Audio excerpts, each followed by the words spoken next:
Serious questions tonight about whether the Russians are using Rudy Giuliani to interfere in the U.S. presidential election. The Russia collusion delusion, this massive hoax that was foisted upon the American people, was bought and paid for by the Hillary Clinton campaign. This crisis provides the opportunity for us, as I would say, the opportunity to do things that you could not do before. Never waste a good crisis. In 1944, the movie Gaslight came out, a noir classic of sorts starring Ingrid Bergman, who plays a young woman well on her way to opera stardom when she falls in love with a character played by Charles Boyle. The two marry, but Ingrid's character quickly becomes plagued by odd situations that slowly drive her mad. At first, she starts recognizing small things, missing pictures, strange noises, and most importantly, a small gaslight that strangely dims over time, seemingly on its own. By virtue of the name, you can probably guess that it is her husband doing these things to manipulate her and to slowly drive her to insanity by bending the truth incrementally. The overall goal of this film is to show what real gaslighting looks like, and it's incredibly important that we understand it in the present because the sheep are being gaslit and only free thinkers can stop it. So know this, gaslighting looks like intentional and incremental lying in order to manipulate the perception of reality. You can see this in the modern day abortion industry as we call a baby a fetus and then slowly move to calling it a choice. You can see it in the lie that gender is a construct and that men can be women. The proponents of this nonsense hope you never ask, hey, so if gender really is a construct, why do you need plastic surgery to correct it exactly? And of course, there's Black Lives Matter, a statement so obvious that it demands that we ask, why should we even have to say it? Like saying air is good and water is helpful, why should we have to be forced to say something that is common knowledge to everyone? Especially when the ones demanding that we say it are a bunch of Marxists bent upon the destruction of the nuclear family. Put your mother in the straight jacket, you punk white boy. Don't get it twisted. Gaslighting is not presenting alternative facts or diverging from the mainstream. In fact, more often than not, it is required of independent thinkers that we do that. While the mainstream wishes to designate any form of dissent as misinformation, we should demand a world where the truth speaks for itself, whether it's mainstream or not. And it's incredibly important that we understand what gaslighting looks like, especially in the present, where it seems that lies are being peddled like water more than they were in the past. I have nipples, Greg. Could you milk me? That's why today I'm going to take you through stories like this. The famous Hillsong, New York City pastor Carl Lentz just spoke out for the first time since he was fired from his position because of multiple affairs. And the question comes, will he blame his insufferable narcissism for his downfall, or maybe the fact that celebrity culture doesn't mix well with church? Or will he just blame other people? You can probably guess what he does. And then we'll look at a story about the NAACP issuing a travel warning for people going to the state of Florida this summer. Why? Well, because apparently they are also in the business of gaslighting, and it's an election year, so they need to do something to attack Ron DeSantis. And then finally, we'll look at the life and the legacy of Tim Keller, the well-known pastor who just passed away from pancreatic cancer. In the latter part of his life, he made some very troubling statements. But what can we make of it, and what can we learn from it, most importantly, to help us become truly independent thinkers? We'll talk about that and more today on Indie Thinker.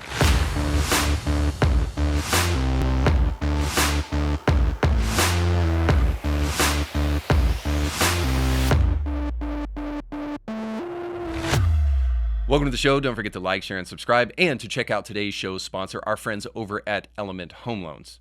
Now, there's a bunch of gimmicks in the mortgage business, especially today when mortgage rates are a little bit higher than they were in the past. And one of those gimmicks is don't get your credit pulled too much by getting pre-approved, because that will lower your credit score. Now, why is that a lie? Because it would take you just about forever for that to finally happen. And it's a gimmick that these dishonest mortgage companies use because they just don't want you shopping around to see if you can find a better rate or better customer service. But I assure you, you definitely can by going to kbmtg.com today. Not only can you shop and see what their interest rate looks like and see if you can get a better rate with them, but you can also shop around to see some of the programs that they have, especially programs like the refinancing program that they have to help you get a lower rate. Even if you have a high rate today, maybe you can refinance and do it totally for free in the future by going to the Kevin Blair team. But in order to see everything that they can help you do, you need to go to kbmtg.com today. And when you do so, let them know that Indie Thinkers sent you. If there is a group of people in the present who should not be strangers to gaslighting, it is Christians. Now, I want this segment to be for Christians, but also more broadly for the general public, because I think if you're an honest, at least intellectually honest person, you'll agree with this statement, that there is a double standard in society, specifically in the media, when it comes to Christianity. Just today, if you go on Google and you look at where their logo is in the header there, they'll have some picture of some LGBTQ activist or some other kind of left-leaning intersectional activist. But the question comes, have you ever seen a Christian saint celebrated in that space? Maybe a Dietrich Bonhoeffer, who was responsible for trying to assassinate Hitler because he felt like it was his moral duty to try to get rid of such an evil man. Have you ever seen any saint, any Christian celebrated in that space? And the answer is no. And so we are very used to, as Christians, gaslighting in the public and the double standard that is present in the public when it comes to Christianity. The media very often is used as a tool to try to dismantle and deconstruct the faith, even though it is the very thing that provided so much of the great things that we experience here in the American West. So while the media wishes to chisel away at the foundation underneath their feet, we as Christians stand back and ask why. And that is no different here in the case with this documentary about famous Hillsong New York City pastor Carl Lentz.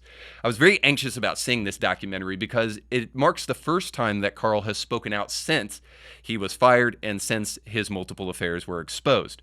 Now, I thought that this would be interesting just to look at kind of the institution of Hillsong Church and what was going on there and maybe see some things that I hadn't seen before. But more importantly, I was interested in hearing from Carl. Would we see kind of the contrition about what got him in the situation that he was in? Would we see some genuine, self-reflection about his actions and that kind of thing? Or would we see essentially just a car crash, just one big, disgusting, ugly event that you kind of can't keep your eyes off of?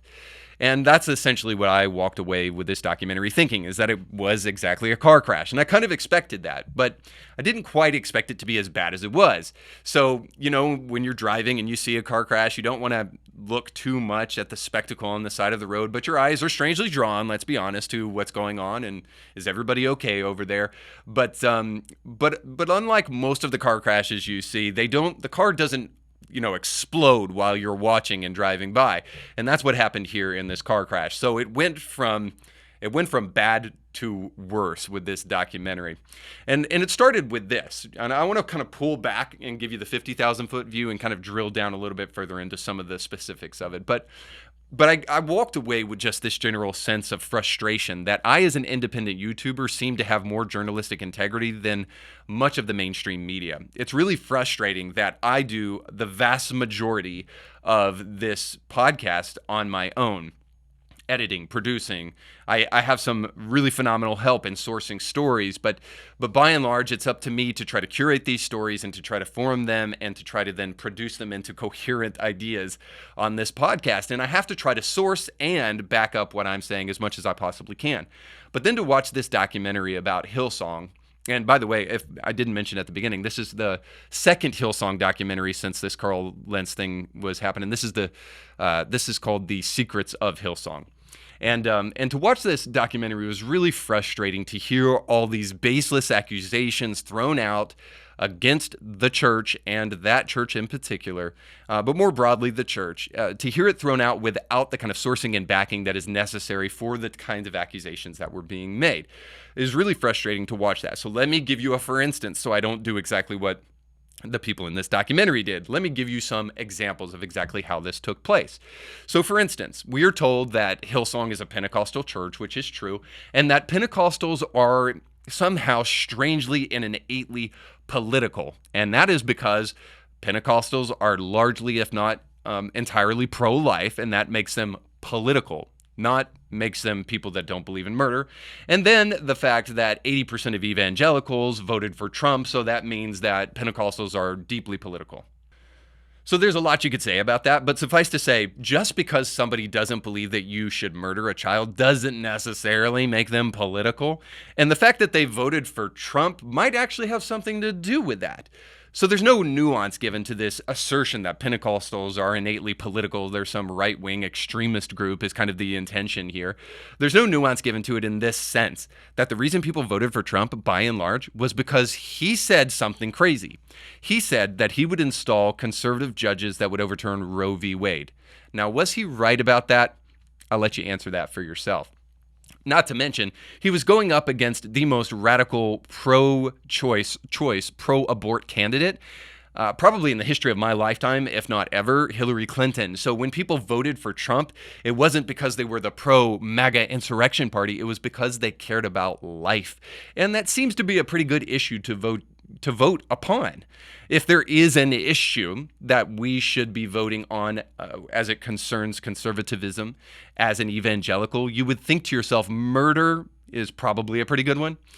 So it goes even further than blaming Pentecostals for being innately political, but it also says that the working conditions at Hillsong were basically sweatshop style conditions. So there's a point in the documentary where some of the Hillsong musicians, and of course, if you know anything about Hillsong, you know that music has really created the buzz and the momentum that Hillsong has. And so there's a piece where musicians come out and they share their plight of only having a day rate of $180 a day when they went to go play for Carl and other people at Hillsong. Well, unfortunately, I have basic math skills. It was one of the few things that I got from the wonderful public school education system. I have basic math skills. So I went in and plugged in the day rate for these Hillsong musicians. And essentially, anybody that was playing daily and getting that day rate from Hillsong would be making about $45,000 a year. Now, that's no great shakes, but it's not like Oliver Twist here. It's not the sweatshop. $45,000 a year is an okay living in most cities and states in America. And by the way, $45,000 a year for playing a guitar is actually pretty good in my estimation. Now, you can probably fill in the blanks with the next couple of things that were illustrated by the documentary. Of course, we get the constant and incessant LGBTQ whining about the church. Now, get ready, put your seatbelts on, because June is going to be filled with it. But before we even get there, you get the Pride Parade on the Secrets of Hillsong, as we see a guy named Josh Canfield, who is actually employed, I believe, by Hillsong and was one of their singers, and who is a out homosexual. And he said this. This will give you kind of a flavor for what kind of accusations were being thrown at Hillsong and more broadly the Christian movement. He said this: "My dad would deliver his sermon. He would say that homosexuality is equal to murder." Now, just have to stop there real quick and ask a question. Did your dad really say that? Forgive me, I'm going to cry foul. I've been in the Christian church for about 22 years now, and I can count on one hand how many times I've heard people equate homosexuality to murder. You're going to have to try to square that circle for me and help me understand how that even makes sense. So forgive me, color me skeptical, but I think Josh is actually just flat out lying to us. Now, even if that were true, even if his dad preached that homosexuality is tantamount to murder, again, it boggles the mind how that's true. Homosexuality is many things. Murder, I don't get. But nonetheless, if this sermon scarred your life, and your dad really did preach this sermon, I just got to tell you, Josh, as an adult man, that's on you. You shouldn't let sermons scar your life. There's a thing called YouTube, and you can find a million different sermons. And in fact, you could find a bunch of ones that affirm your sexual preferences if you wanted to. So the fact that scarred your life is not some kind of indictment against the Christian church. It's more an indictment of you. If that scarred you, I'd love to know what you think about this. The thing that might scar you is the obvious way in which nature condemns your sexual preference, the way in which nature testifies that perhaps you were created to be with a woman. So why do homosexuals pretend to be shocked by Christian belief when nature testifies of it, but then more importantly, when Christians have believed these things for thousands of years? We're told in this next kind of line of reasoning, which you can probably guess what will come next. After you get the LGBTQ whining, you get the racial grievances. In this next kind of line of reasoning, we're told that the Christian church is just 2 steps behind everything, and that we should have forced equity policies that show diversity. There is no real standard behind any of that. There is no quantifiable way to truly judge diversity. In other words, how diverse is diverse enough? Do you need like 15 black people for every 2 white people? Or how many Hispanics? How many Asians are we supposed to have in there? I know that they come up with these arbitrary standards about what it's supposed to look like, but the whole idea of equity at the end of the day is not a real policy. It's a totally artificial in its making. So diversity and the cry for diversity is nothing more than a postmodernist, neo-Marxist attempt to try to claim some social justice notoriety for yourself rather than it is to actually make real change. What we should all desire for is equality of opportunity and not equality of outcome. That will provide us the opportunity to put the people who are best skilled in the right positions where they need to be. I am less concerned about the color of skin of the people on stage than I am making sure that each and every person had an equal opportunity to vie for the position that they're in. Besides, I remember famous black intellectual, since we want to be intersectional here and claim identity every which way we possibly can, if it helps you to know that a black man said this, Thomas Sowell said, "What is your fair share of what you did not earn?"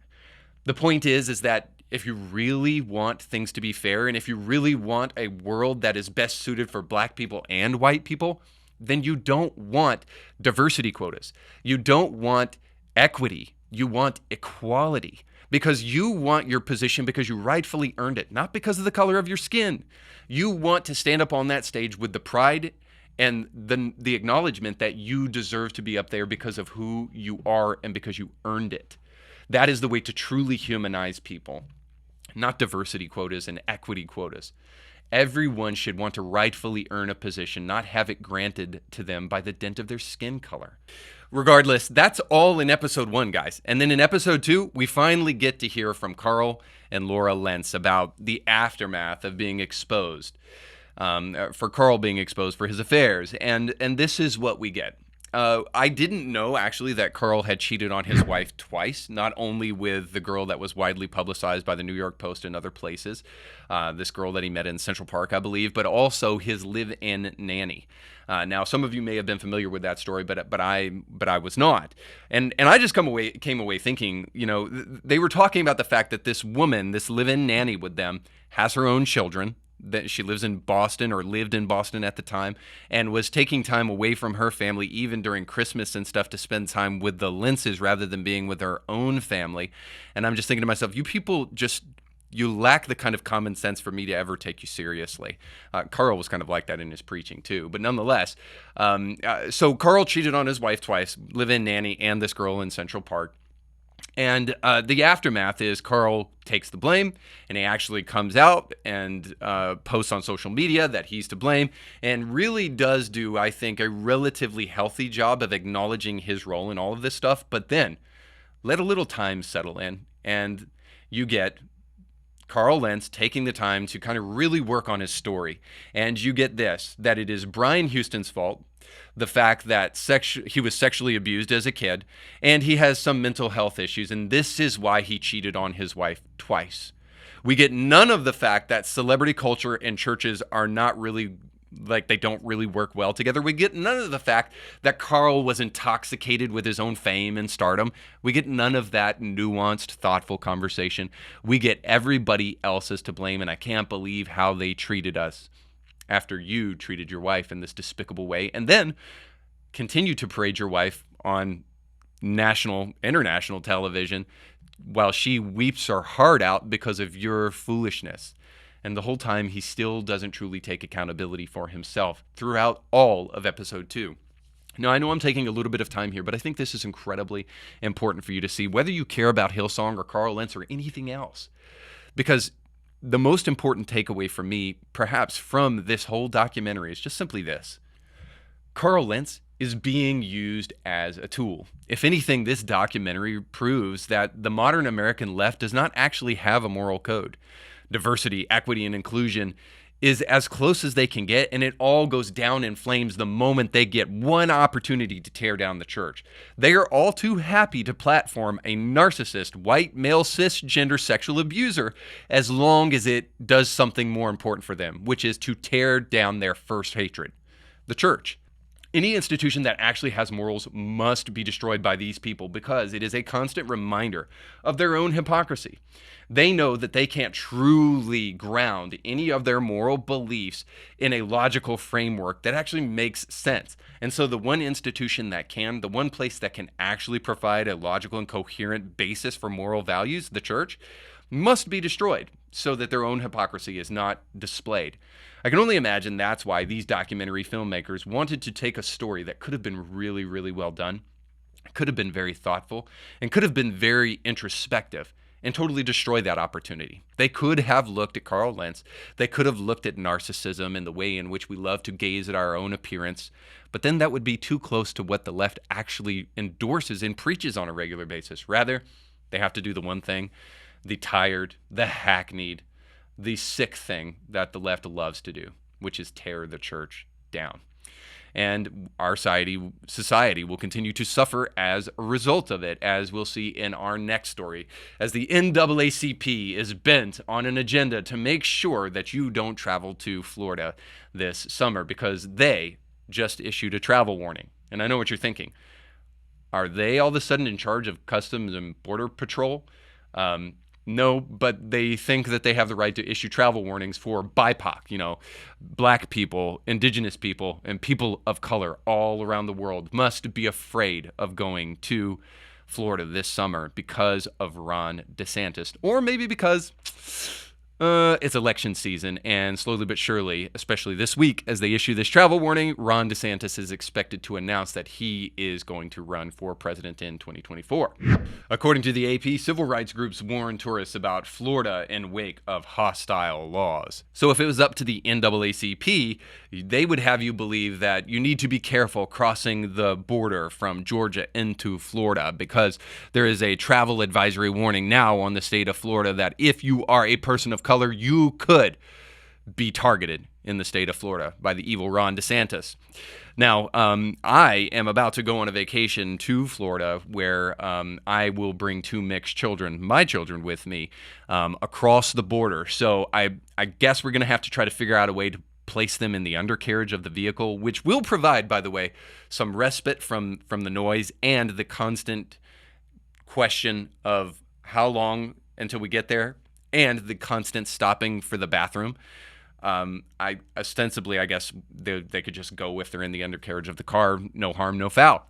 So maybe the NAACP has a point here, but if you care in humane treatment of your children, perhaps we might need to dig in a little bit into the story to kind of see what the big threat in Florida is for BIPOC, black, indigenous people of color. What is really going on in Florida that threatens their very existence? Well, if you think it's something totally ridiculous and stupid, you are correct. So this is what the AP goes on to say. The NAACP over the weekend issued a travel advisory for Florida, joining two other civil rights groups in warning potential tourists that recent laws and policies championed by Governor Ron DeSantis and Florida lawmakers are openly hostile toward African American people of color and LGBTQ individuals. Now, what could they possibly be talking about? What is this law that is a threat to their own safety so that they should not travel to Florida? Well, it goes on to tell us. The NAACP, long an advocate for black Americans, if you believe that, I've got some real estate in Florida to sell you. It's basically swampland. Goes on to say, joined the League of United Latin American Citizens, a Latino civil rights organization, and Equality Florida, a gay rights advocacy group, in issuing travel advisories for the Sunshine State, where tourism is one of the state's largest job sectors. The warning approved Saturday by the NAACP Board of Directors tells tourists that before traveling to Florida, they should understand the state of Florida devalues and marginalizes the contributions and the challenges faced by African Americans and other communities of color. Well, that's extraordinary. How does that happen? The NAACP's decision comes after the DeSantis administration in January rejected the College Board's Advanced Placement African American Studies course. DeSantis and Republican lawmakers also have pressed forward with measures that ban state colleges from having programs on diversity, equity, and inclusion, as well as critical race theory, and also passed the Stop Woke Act that restricts certain race-based conversations and analysis in schools and businesses. So, as you could probably expect from the very beginning, a big, fat nothing burger. So, Ron DeSantis, the person who is going to threaten your life if you're a black person or Latin person or gay person, simply did this. Said, if you're in third grade and below, we're not having conversations about sex in school. Now, it's the so-called "Don't Say Gay" bill because the media likes to lie. But that's exactly what was in the legislation. Now, if you have a problem with that, then what you have a problem with is not Ron DeSantis. You have a problem with human decency, and you need Jesus, friend. Because anybody, whether you're in the LGBTQIA plus ad infinitum unicorn shamrock rabbit's foot group, or any other group in America, you should be willing to at least intellectually, honestly consent to the fact that third graders probably don't need to be listening to Queer as Folk or how to wear my new dress to school. That's not the job of third grade teachers. We're talking reading, math, and we're just done. Like we just barely got out of eating glue and we're already trying to talk about anal sex to these kids. I think not, right? So let's go ahead and push that one to the side. Well, then what about this bill saying you can't teach critical race theory in colleges? Obviously, it's because Ron DeSantis hates black people. And if you go to Disney World this weekend, you better watch out for your life. You better be packing because Ron DeSantis doesn't want race baiting, race lies, race hustling nonsense peddled in the school system in Florida. Now, this bill didn't just pass Ron DeSantis' desk, it also went through the Florida legislature. So apparently, there is this group of right-wing extremists in Florida who think that you should actually be learning actual history and not just critical race theory history. And maybe you should be learning actual facts about race rather than the kind of race-baiting nonsense that you find in White Fragility. Sure, if you want to go read that stuff on your own time, feel free, have fun. But if you're going to actually get a good college education, one that is provided for with state taxpayer-funded money, then you may want to be a little bit more careful in the way that you teach people. I think we can all tell really clearly what this is. This is nothing more than an attempt to try to attach Ron DeSantis with a narrative right on the precipice of him announcing that he is going to be a GOP candidate in 2024. So he wants to run for president, and the NAACP wants to make sure that they try to tarnish his name and drag him through the mud as much as they possibly can and associate that with his announcement that he is running. That's what this is really all about at the end of the day. There is no real threat to people of color in Florida. There is no real threat to gay people in Florida. All of this is contrived, and it's election interfering. So for those of you who've watched this show in the past, you understand, and you know by now, hopefully, that I don't really believe that the election was stolen from Donald Trump in 2020, but I do believe that the election was interfered with. Just as we saw in the Durham report that was just recently released, we saw that the Hillary Clinton campaign in cahoots with the FBI was actively painting not only a private citizen, but a potential presidential candidate, was doing their best to try to tarnish that person's name with a bunch of, forgive the pun, trumped up charges that didn't even exist. It was a total lie. It was totally fabricated, and it inundated the media for months and months and months. And it was all contrived by the Hillary Clinton campaign in an attempt to try to not only make sure that the DNC was in her pocket and made sure that Bernie Sanders was not the nominee, but also to try to make sure that the general election was tarnished and that she had a little bit more in her favor than she actually did with just her policies. So she was trying to interfere with that election then, and the NAACP is trying to interfere with elections now. The only question is are you going to see through the whiff of their gaslighting and call a spade a spade? Are you going to be able to see through their lying and not fall for that kind of nonsense? Especially for those of you who are people of color, do not let these people do your thinking for you, and do not let them tell you what to believe about this stuff. They are trying to extort you once again, and it's got to stop. And if it's ever going to stop, I think we might need to have some moral reform, which we can find from a little book called the Bible, and we'll take a look at that as we step into our final segment, Bible Study with Democrats. Oh, God of pronouns. Many of you know by now that Tim Keller, a very prominent theologian and Christian pastor, passed away of pancreatic cancer this past Friday. Now, he was a well-known man and had a long, storied career. And I think it's important to take some time to stop and celebrate the careers and the lives of great men and women, especially in the church, because the mainstream media is definitely not going to take the time to do that. So it's important to recognize these people when we have the opportunity to do so. And there's definitely some good things to celebrate about Tim Keller. But as you have probably seen, if you're familiar with Tim and have seen any posts about his death, that there are those who also want to take this time to do some grave stomping and pay attention to some things who rightfully deserve to have some attention paid to them, because in the latter part of Tim Keller's ministry, he had some really bad takes on some things. And now some of you would say, well, I was calling this for years. Tim Keller was doing this all the way back in blank, blank, blank. Now, okay, maybe so. But I can just say that as far as I could tell, Tim Keller had a pretty consistent career throughout his ministry. And then about around the pandemic is when I really started to see him do some things that I don't think were really good for him and have some takes on things that I really disagreed with.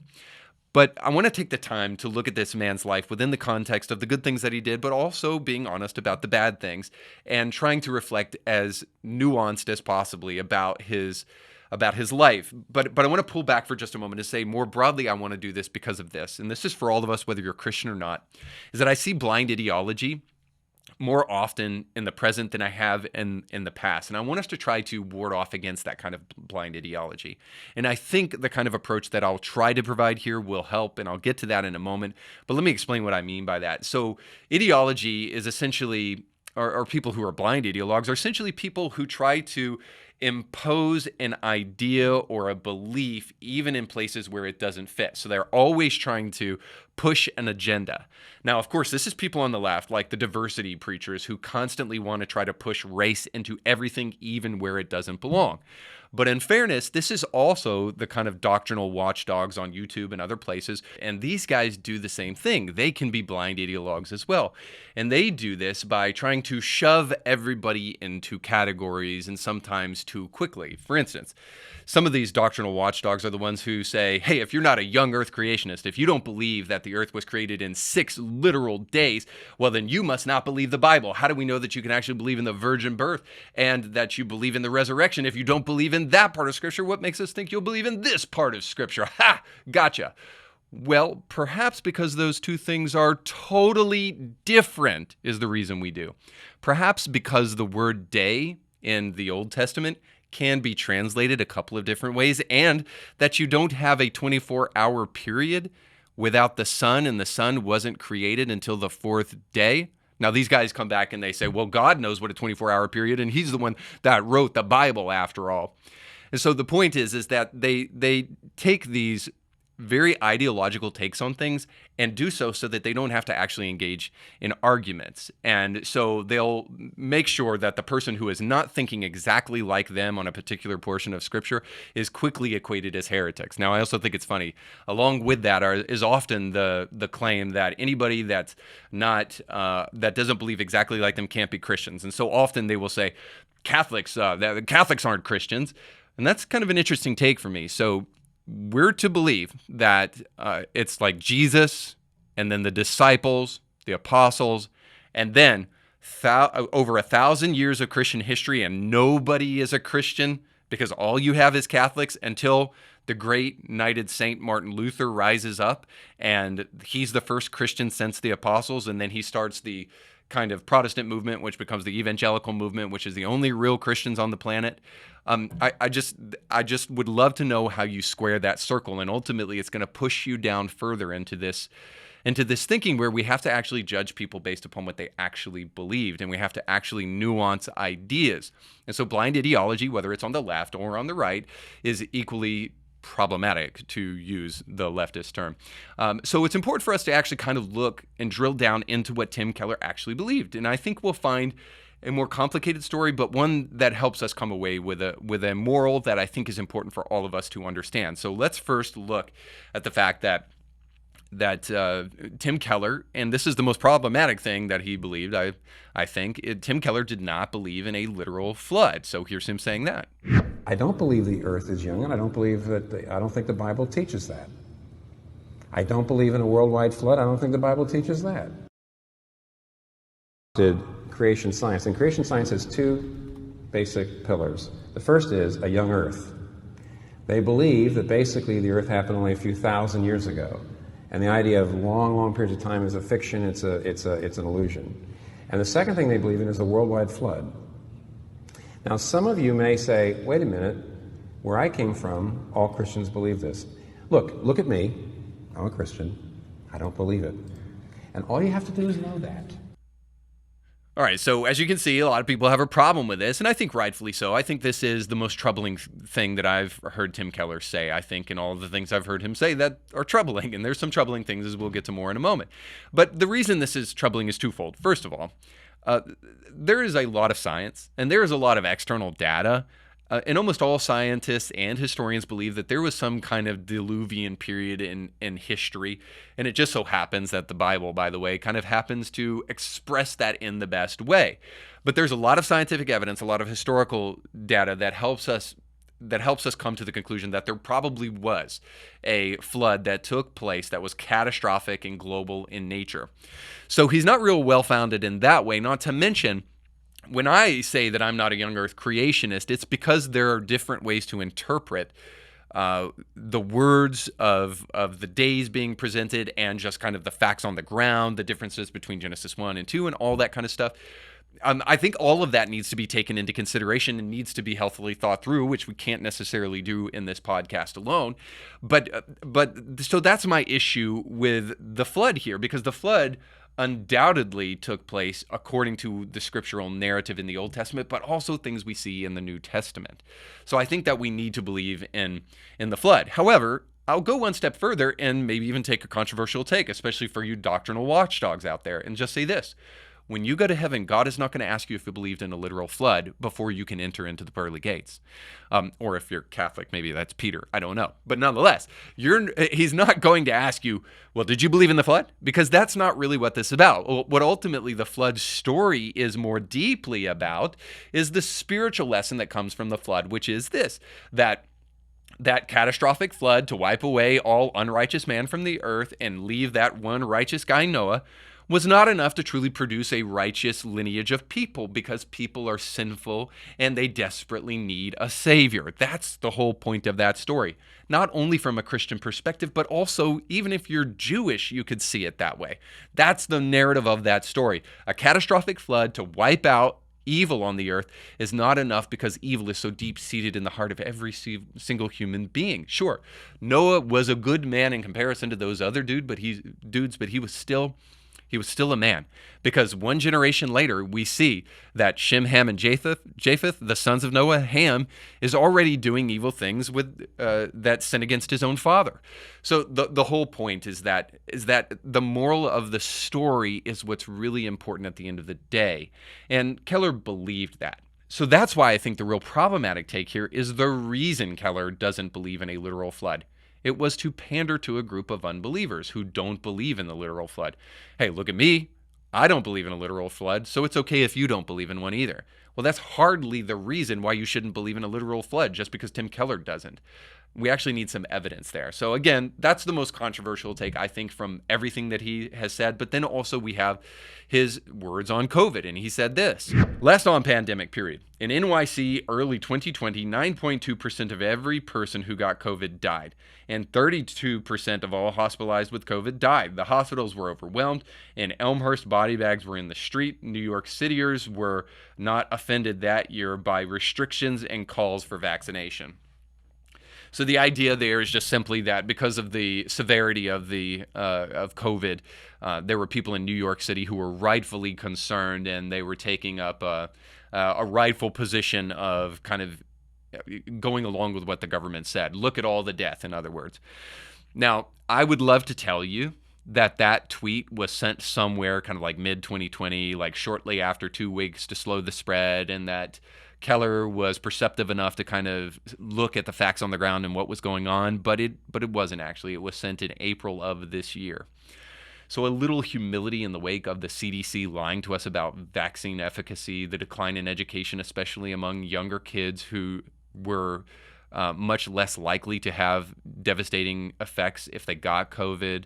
That would have been good. Or even some introspection on the way the church was co-opted by the director of the NIH, Francis Collins, who at the time was seen trying to shut down open dialogue as he was colluding with Anthony Fauci in emails. Now that we know all of this stuff, it would be nice if Keller would say, hey, maybe I was wrong about COVID, and taking the vaccine really isn't the way to love your neighbor, and wearing a face mask and doing everything your government tells you. Maybe we need to be a little bit more skeptical about that kind of stuff.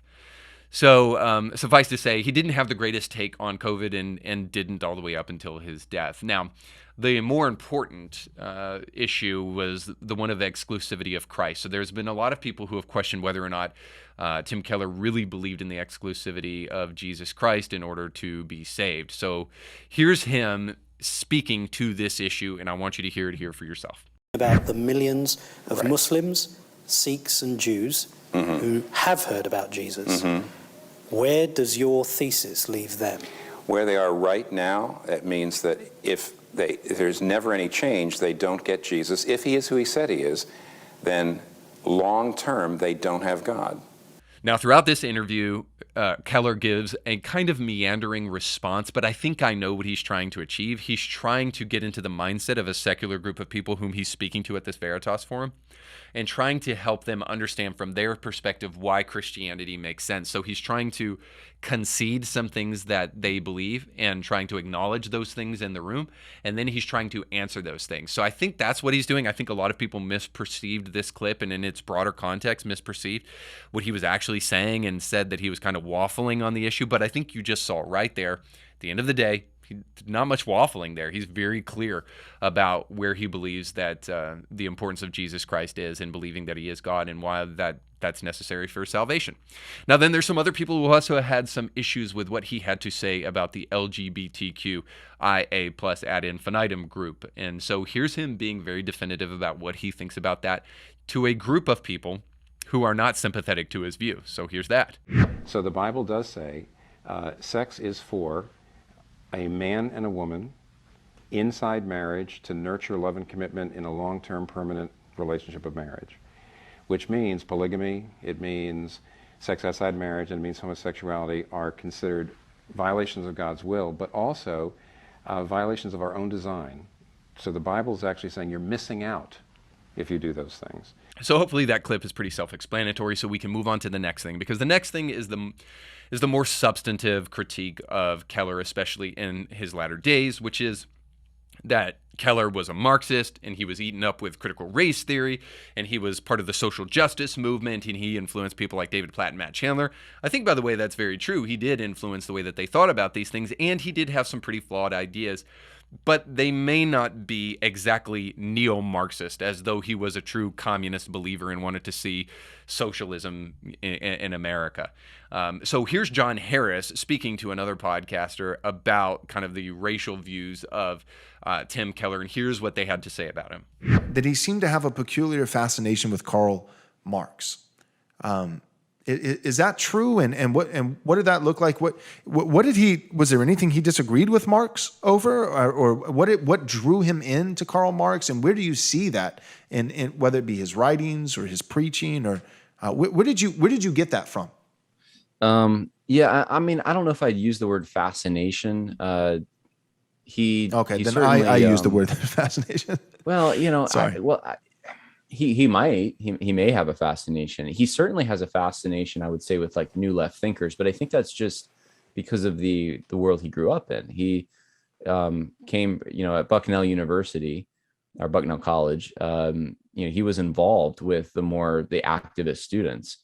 And then, he gets involved with hearing the Tom Skinner thing that changes his life. And then Elwood Ellis, when he's in seminary, basically tells him that he doesn't use the term, but it's the same concept. You have white privilege, and Keller accepts that. And then Harvey Kahn gives him the hermeneutical spiral, which is basically they'll claim it's not postmodern, but it's subjective. It's a subjective way of reading a scripture. It's the same way liberation theologians read the Bible, pretty much.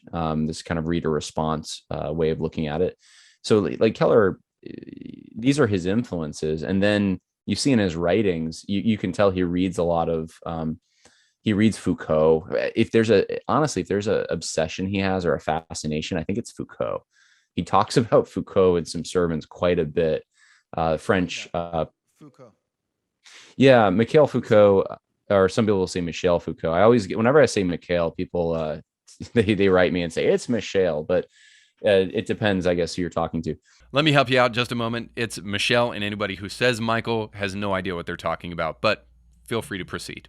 Foucault was a French deconstructionist, a postmodern thinker. Now, here to answer that accusation that Keller was fascinated by Foucault is none other than Keller himself, speaking about a Christian book that critiques Foucault. So listen.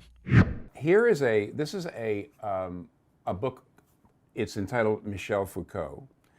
And Foucault, along with Karl Marx, is probably one of the most important thinkers affecting progressive, secular ways of thinking today in America.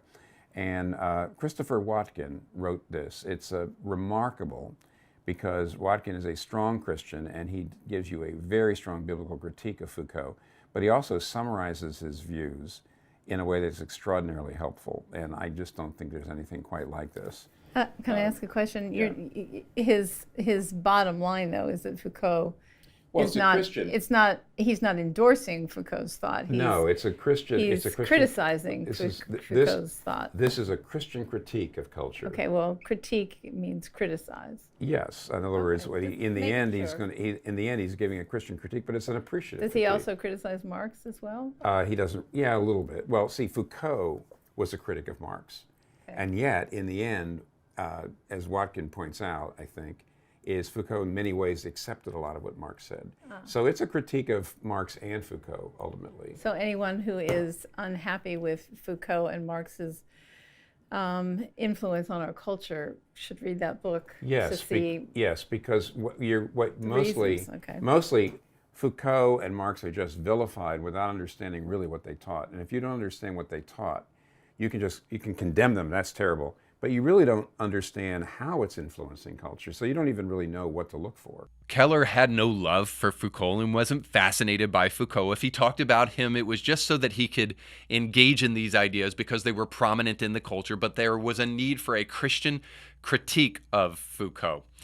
So I didn't really have the time or the opportunity to dig into everything that Tim Keller has ever said. So you can trust that there will be some barking dogs out there who will say, yes, but what about this? And yes, but what about this? But I think what I've shown you is enough to kind of summarize down and reduce down a simple takeaway that we can take away from Tim Keller, but also more largely we can take away from this kind of whole subject of how do we truly have discernment? How do we keep from being gaslit? And here's what I would say. Don't be a barking dog. A dog that barks at every single car that comes into the driveway is not being discerning, they're being annoying. And the problem with being annoying is that people learn not to take you seriously. And that's a problem. If you want your voice to matter, I would highly suggest that you be mindful and thoughtful about what cars you are barking at. I'm not saying don't bark, but make sure you're barking at the right cars.